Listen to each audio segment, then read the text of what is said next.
de Rugy, la parole est à Madame Jeanine Dubié pour le groupe RDP. Merci, Monsieur le Président. La France traverse une période de désindustrialisation massive qui a des conséquences économiques et sociales graves pour nos concitoyens.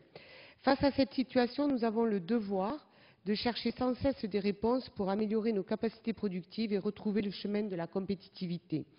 La sidérurgie est un bon exemple de cette situation et de la nécessité de l'action de la puissance publique. Elle renvoie à une histoire, à une vision collective, à des territoires, à tout un imaginaire et à une culture populaire.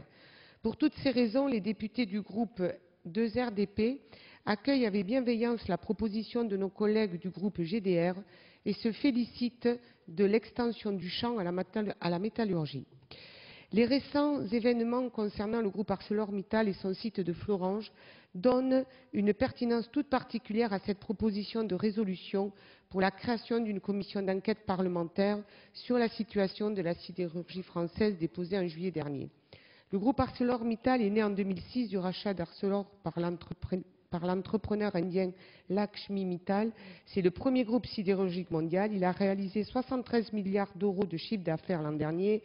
Il emploie quelques 260 000 salariés, dont 20 000 en France. Mais n'oublions pas qu'il en employait 320 000 en 2006, ce qui est bien souligné dans la proposition de résolution.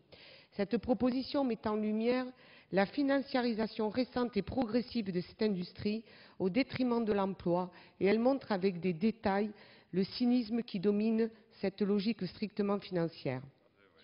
Le 1er octobre, le groupe Mittal avait officialisé l'arrêt des 2 hauts fourneaux du site industriel de Florange, donnant 2 mois au gouvernement pour trouver un éventuel repreneur. Maintenus sous chauffe de façon à pouvoir éventuellement être redémarrés, ces 2 fourneaux font partie de la filière dite liquide de Florange qui concerne la production d'acier brut et qui emploie 630 salariés.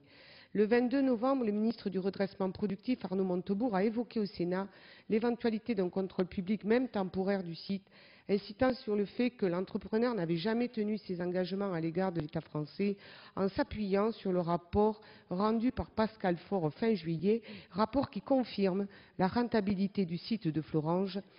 Mi-décembre, une note interne signée de la main de la direction fournie par la CFDT montre que le site de Florange serait l'un des plus rentables du groupe sidérurgique.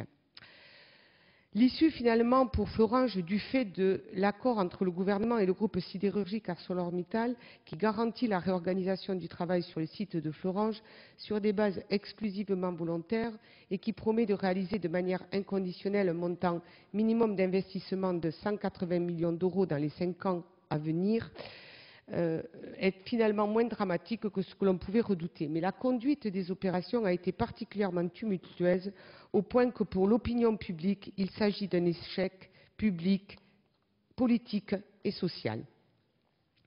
Au vu de ce qu'il fait ailleurs, la stratégie de Mittal semble bien être une stratégie qui consiste à vouloir arrêter les équipements pour faire remonter le cours de l'acier lorsque l'on se trouve dans une phase conjoncturelle de surcapacité, comme c'est le cas aujourd'hui. Dans une période de chômage massif et de désindustrialisation, c'est tout simplement inacceptable. Nous ne devons pas faire preuve d'une naïveté coupable. N'oublions pas que lorsqu'un site comme Florange ferme, ce sont des emplois qui disparaissent, évidemment, mais plus grave, ce sont des savoir-faire et des techniques, une activité locale, des emplois induits, et tout cela se reconstruit très lentement.